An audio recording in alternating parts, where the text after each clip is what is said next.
সময়ের জিনিস সময়ে খাওয়াই ভালো।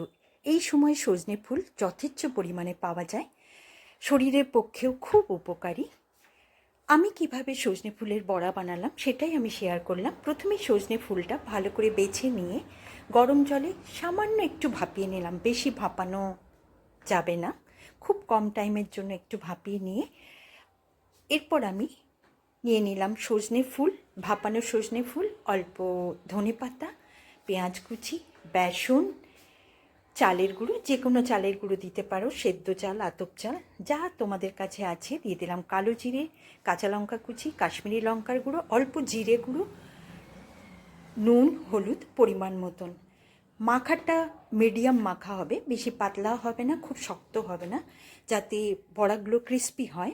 এরপর রিফাইন তেলে সমস্ত বড়াগুলো ভেজে আমি তুলে নিলাম। গরম গরম ভাতে না অসাধারণ লাগে।